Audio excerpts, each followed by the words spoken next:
He's my favorite writer, actually. Not just my favorite psychologist. I have many favorite psychologists, but some of Jung's work, especially some of the books he's written and some of the theories he's come up with, are extremely fascinating for me, especially, and extremely uh, mysterious, and I think very, very brilliant and very, very ahead of his time. So what happened with Jung was that he wrote a couple of papers when he was studying psychiatry, and his papers were quite sensational as well. And he got noticed by Freud. So the society in Vienna started to talk about, and Switzerland started to talk about this young man called Carl Gustav Jung, who was very talented, and he was very, very fascinating for psychiatrists and psychologists. So Freud read a couple of his papers, and he called Jung to work with him. And Jung became almost like a student and a mentor. Freud was his mentor, and he became, later on in life, he became a confidant and a very, very good friend of Freud. There have been letters exchanged between Freud and Jung, where Freud has even discussed some of his own problems with Jung. That's how close the two gentlemen became towards the middle of their life.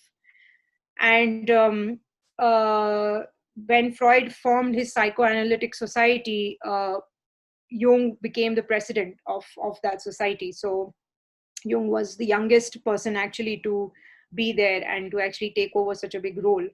But his work was very fascinating for Freud. It's so fascinating that Freud actually even started to pick up a lot of Jung's ideas and work with them.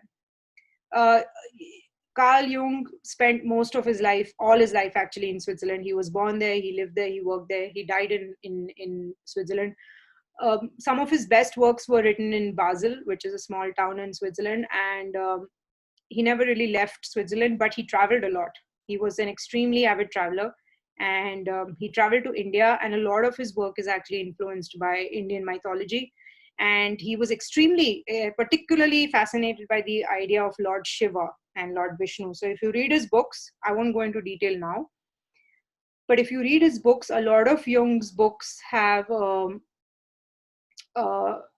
Indian spirituality. There is an influence of Indian spirituality in a lot of his books. He was the only psychologist, in at least at his time, who tried to equate the idea of religion and psychology, and science and psychology, and science and religion. So he tried to um, come up with theories that could explain the fascination people have with God and with religion, and this higher power and this spirituality that people felt and they claimed that they felt. And he did feel that there was a psychological reason behind this. So he was one of the first psychologists to try and make a bridge that gap between religion and science. And he was applauded for his work. Obviously at that time, people didn't really respect, or they didn't really know the value of what they are. But today, Jung's works are some of the most widely used works in psychotherapy.